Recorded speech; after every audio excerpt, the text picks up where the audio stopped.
following segment was pre-recorded for broadcast at this time.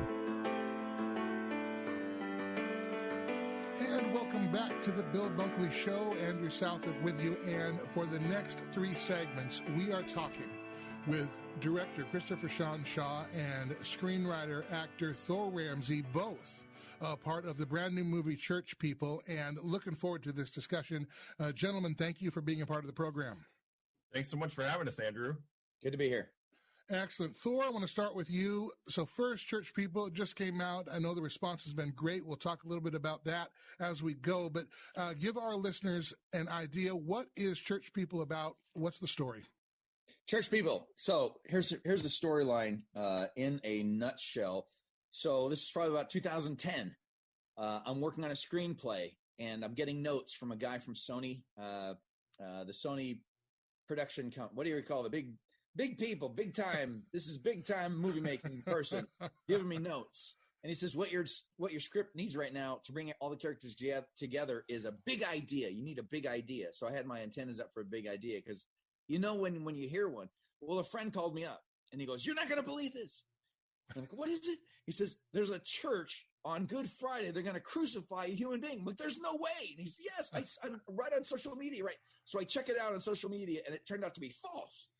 It's just that they're advertising. They were going to do a passion play, but they were going to make it so graphic that they put all these warnings that it's going to be very graphic. So it seemed like they were going to actually be crucifying a human being. Oh, man. But what happened was, in that moment, I realized that the evangelical church, that so many pastors, for whatever motives, good motives probably, wanted to draw people in the church, but they did so many crazy things to draw people in the church that for a moment my friend and I believed that an American evangelical church would actually crucify a human being on Good Friday. So that's where the idea came from. It's going because it was a comedy, and we wanted to satirize some aspects of evangelical subculture. Not in a mean way, of course. We love Jesus. We love the church. I say this all the time. You can't satirize what you don't love. Mm-hmm. And so that's the crux of the story of Church People. And it really deals with a big issue, which is, do we need whistles and bells and smoke machines to make the gospel effective? Wow.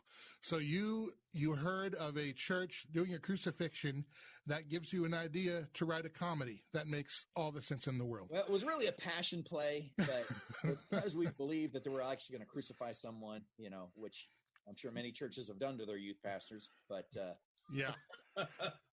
Now, Thor, you play the lead character, Guy Sides, and he is a celebrity youth pastor, right? In the Yes. mega church culture of Yep. churchdom and Christendom in America, who has become tired of the celebrity status of it, and wants to get back to the gospel. He starts questioning the methodology, and that's really what the movie's about. The movie's never about the motives. We don't even in this movie, which again, just because we're dealing with a serious subject, but we're doing it in a comical way. But even the motives of the lead pastor, who has gone off the rails, his motives are good. It's just his methods are horrific, and that's really what we're dealing with. The lead character. And lead character, when you say lead character, what you mean is the unfunny person in the movie. That's what I found out. The lead character is the unfunniest person in the movie. So it's like, if you get top billing, beware. Wow. If you want to be known for being funny. You're just standing there and people are doing things around you the whole time, basically. Yeah, you're right? going, these people are crazy.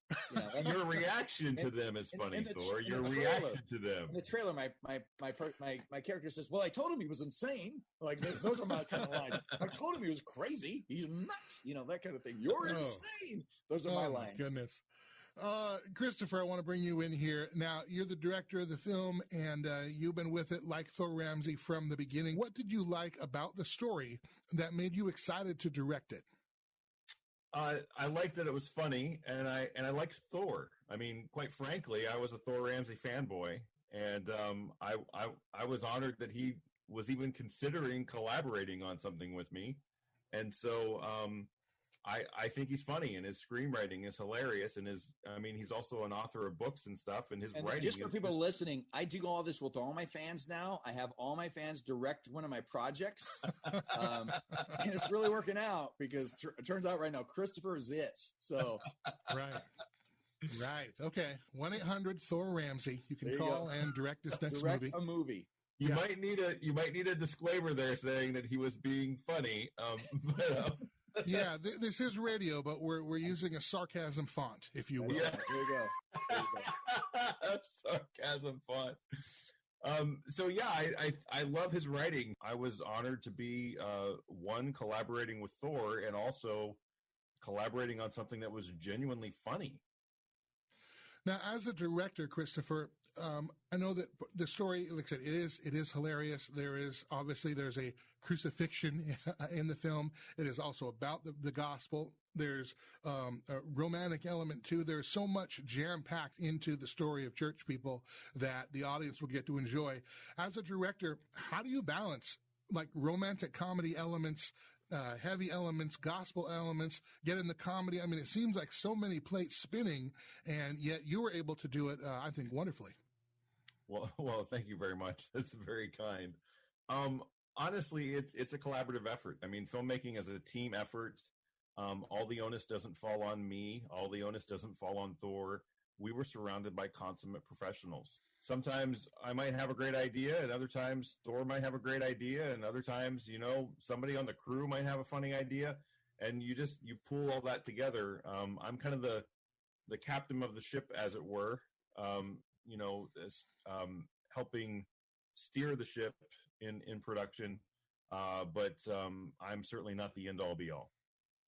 We were talking in the first segment here at the top of the hour about just some of the development process of Church People, because I had the privilege of being a part of that directly early on in the early development and early in some of the fundraising and so on. And because it is such a journey to make a film, I think many people don't realize that it's a long time to do it. It's all encompassing. What has been some of the most satisfying things about this experience now, having seen this movie to fruition, having it distributed and released? Thor, we'll start with you. Well, really the reaction of the people. That's the most satisfying thing, because, filmmaking is a community effort. It's a community process. And it's tough when you're creative, allowing everyone to put their paws on, because you're going, this was my brainchild. This was my baby. Yeah. And then I'm giving my baby over to other people. And I don't like how some people handle my baby.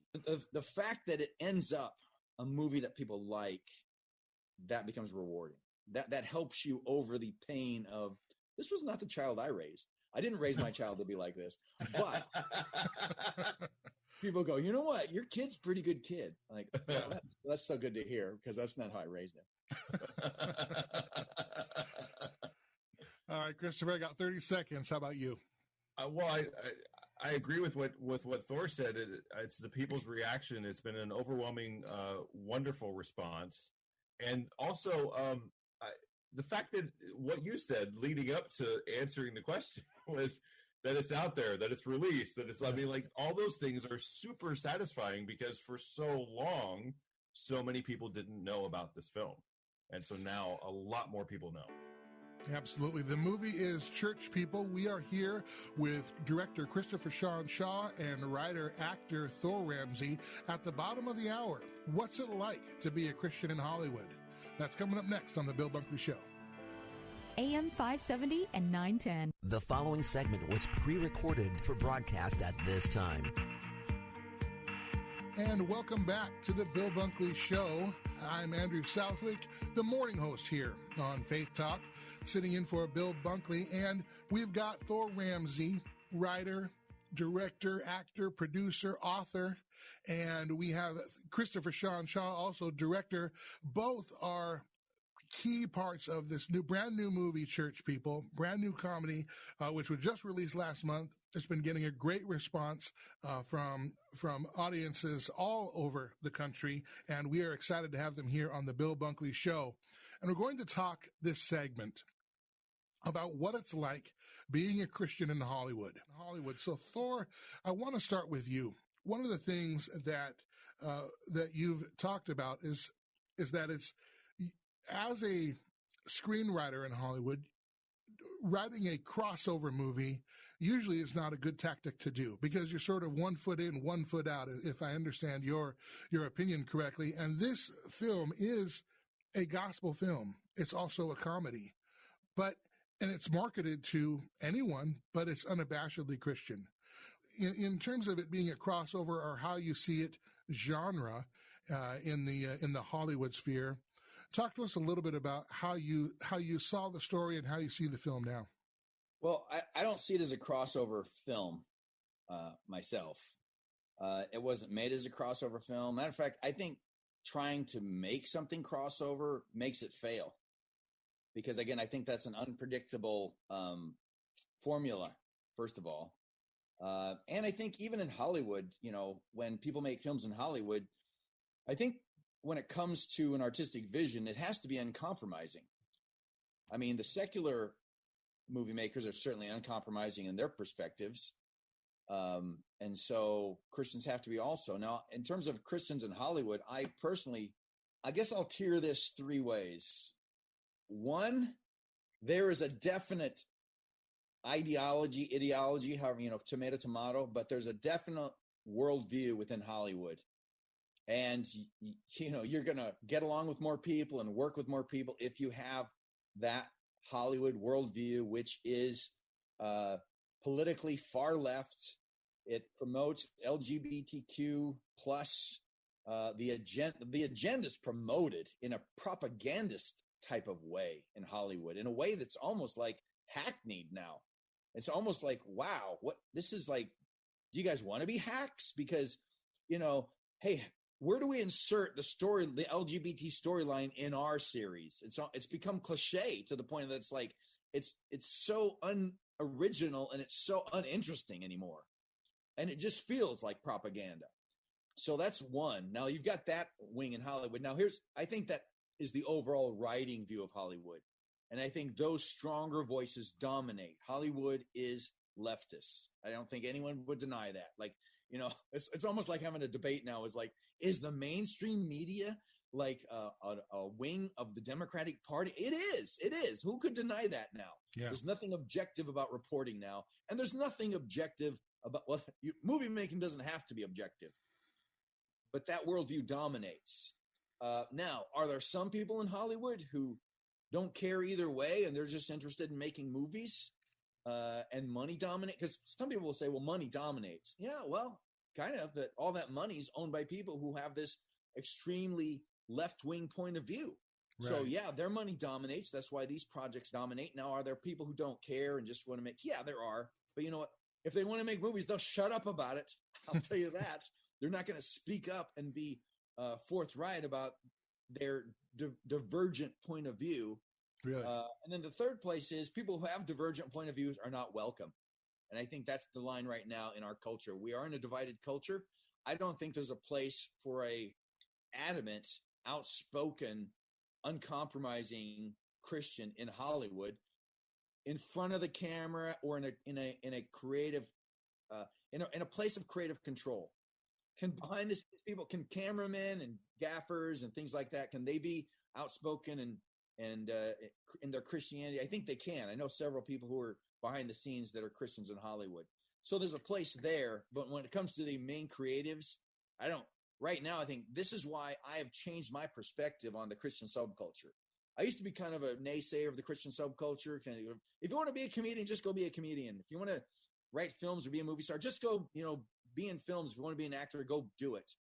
But now I believe that the subculture of Christianity is necessary for our culture, not just for the Christian subculture, but for culture in general, because that's the Christian call. We're not in the world. We're in the world. We're not of the world.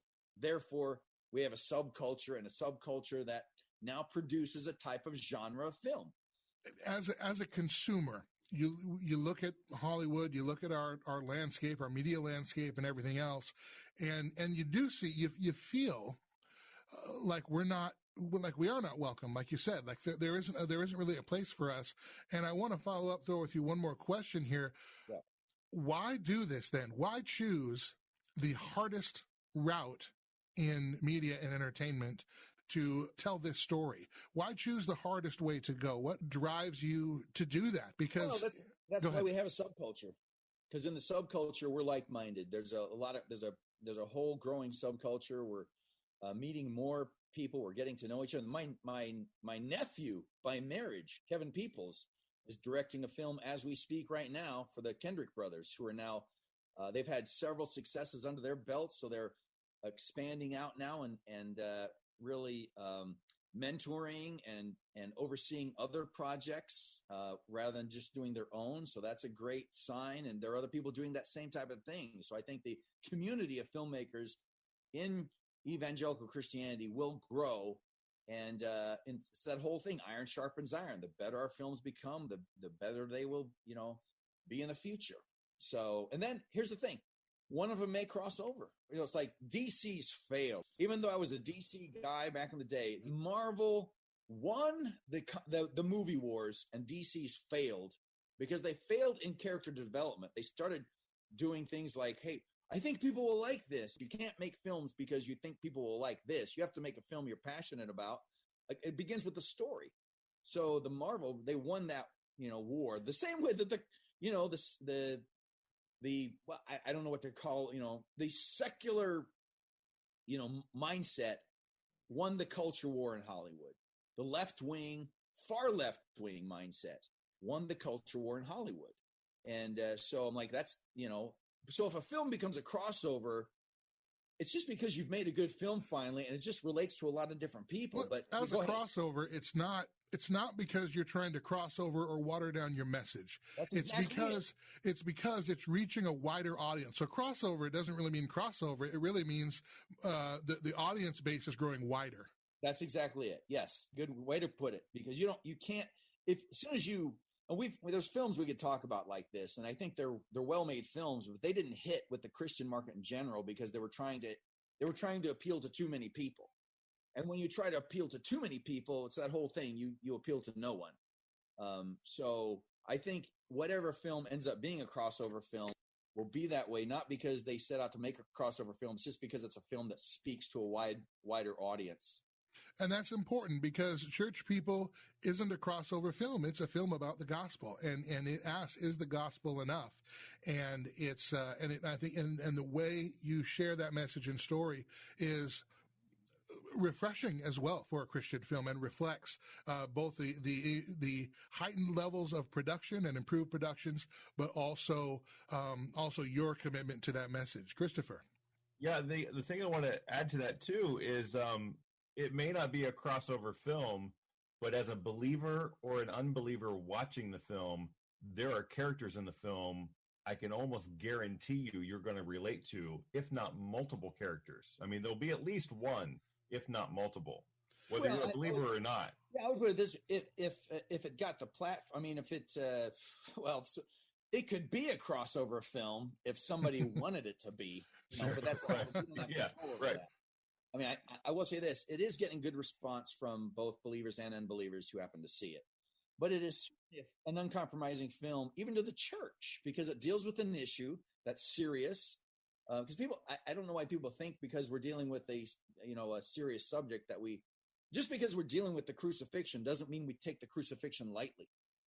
That's the whole point. Like, just because there's comedy in the movie doesn't mean we take the crucifixion lightly at all. And I think that comes across in the film.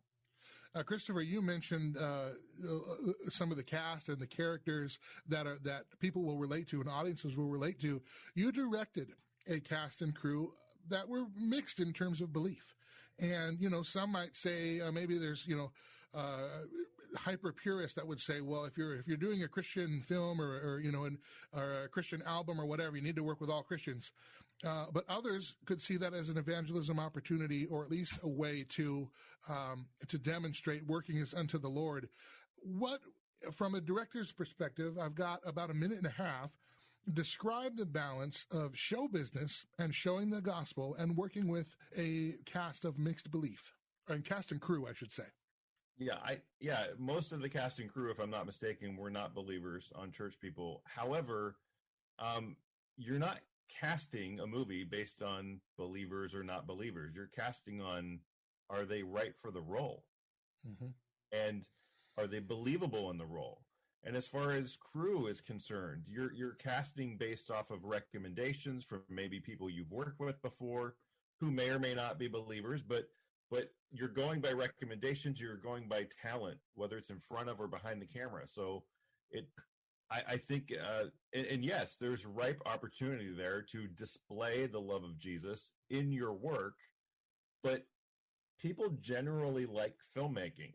So whether you're a believer or not, you're coming together for the same goal of making a good movie.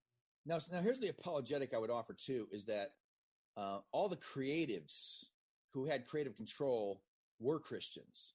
That's what makes the film Christian, its perspective. The writer, the director, the producers, we were all believers. So that's what makes the film different. Otherwise, then when you make the film, you're going by who can get the job done. That's what we're going with, because we have the creative control in the sense of the direction of the film.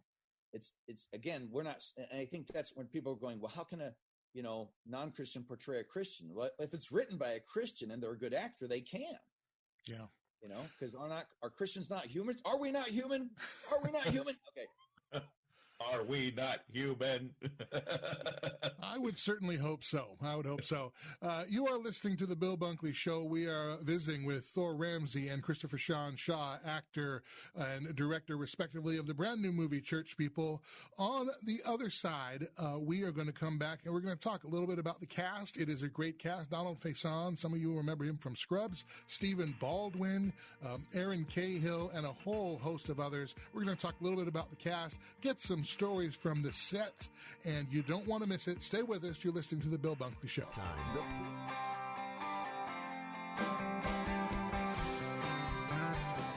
And we are back here in the Bill Bunkley Show. This is our final segment of the program today. And before we get going and before I forget, I want to definitely thank Mr. Bill Bunkley for giving us this time and being able to talk about this great new movie, Church People. We're here with Thor Ramsey, Christopher Sean Shaw. Christopher, we'll go to you first. Let's go to you first. Let's get some stories from the set, because Thor Ramsey, you starred in this movie, but you worked with Stephen Baldwin. He was a producer as well. You had Donald Faison. People will remember him from Scrubs, Aaron Cahill, Joey Fatone. The list goes on and on. Give us some stories of the set, something that we would find. Well, I was going to say something that we would find interesting, and I would hope that since we're on radio, you would choose an interesting story. But we're gonna see how the Lord leads. Christopher. So my story is Stephen Baldwin shared us a story on the set that I thought was really interesting. One of our other name actors, somebody you would recognize, actually wanted to work on the movie because Stephen was on it, and he'd been a fan of Stephen's. And as Stephen tells the story, they were basically in like hair and makeup or something, and this person just basically looked at him and said, "What happened to you?" Meaning like what happened with your conversion and all that stuff. Like, what happened to you? And so Stephen got to share his testimony with this actor. How about that? Yeah, so that was a really cool story. It's also cool to hear stories about people who look up to other individuals in the industry, and then they have the opportunity to work with them. And that's why this particular individual came on, because he got to play with Stephen. And as a result, Stephen got to share his testimony of how he came to Christ and so forth. So, yeah. That's amazing. That's a cool story from set. Very cool. Thor, how about you? Well, I had a mole removed from the side of my temple. You guys, the two of you are just sharing so. Yeah. To be a leading man, your face must be moleless. Oh my word! So I thought removed, and I thought you were being yourself, and I was like, before and after picture of it. But I did get to meet Carlos Bernard on the set, because his wife Tessie Santiago was in the movie. She played my former love interest from college, and I just finished. I'm really behind the times, but I had just finished watching 24.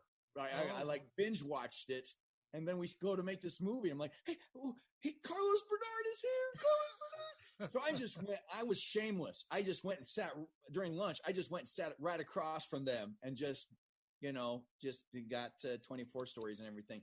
But the other cool story is we shot one of my favorite scenes in the movie. It was is a movie with William Baldwin and China Phillips, and it was great meeting them too, because I used to have China Phillips album. Yeah, Wilson Phillips.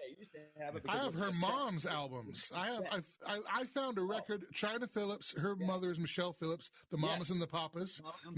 Some people remember them. California Dreamin', Monday, Monday. I just found a vinyl greatest hits record in my house of Mamas and the Papas, which I'm going to play very soon. But I'll be quiet because Thor, your story. But I wanted to do the same thing when at lunch. But when we had lunch in the backyard with that scene, she had too many people that were just crowding around her. Really? So I didn't get to be a fan person at that point. And she broke out into song at lunch. She sang "Hold On" for one more day. I just was at another table going, "These people are so shameless." It's just to see them. Wow. Had they not done it, I could have done it alone, and it wouldn't have been so really obvious. It would have been more tasteful. Yeah. During that same scene, there were probably about. So we shot in this living room of a home, and it was with China Phillips and William Baldwin, but there was a break. I don't remember what this break was, but there was about 10 or 15 of us just sitting around this living room. And I don't remember what prompted this in the conversation, but somehow we were talking about the misconceptions of Christianity. And I was saying something about, most people think Christianity's based on, moral rules. And somebody goes, "Well, isn't it?" I'm like, "Well, it's not." And he goes, "Well, what is it then?" And at that point, I just sat, we were just all sitting there, and this was primarily unbelievers. And at that point, I literally, for about 10 or 15 minutes, went over the biblical idea of the gospel, that it's by grace through faith alone. And so it was it wasn't something I planned, but it was just one of those God moments, as they say, on the set. And, it was really, and I think there was one guy in particular, because then we ended up driving back together in something and had some more further conversation. So, but that was a great moment during the filming of Church People. What an incredible story. Gentlemen, thank you so much for being with us for this hour on the Bill Bunkley Show. I want to make sure to let our audience know where they can watch the film. First of all, if you just want more information, I believe you have email updates through churchpeoplefilm.com. You can go there and find out all the information that your heart desires, churchpeoplefilm.com. Or you can also watch it if you want to stream it on demand. It is streaming on demand at salemnow.com. That's salemnow.com. You can enter promo code Tampa or promo code Sarasota for additional savings. It's available for rent or purchase right there. Don't miss it. Church People, starring Thor Ramsey, directed by Christopher Sean Shaw, and a whole cast of A-list talent that really brings the story of the gospel to life and does so in a creative and very funny way. Gentlemen, thank you again for this time. I bought my copy from Salem Now. I did. He did. I did. So thank you for having us, Andrew. God bless you and your audience. Yeah, thanks for having us, man. Appreciate it. And for Bill Bunkley, I am Andrew Southwick. This has been the Bill Bunkley Show. So long. Have a great evening. The preceding segment was pre-recorded for broadcast at this time. Faith Talk 570, WTBN.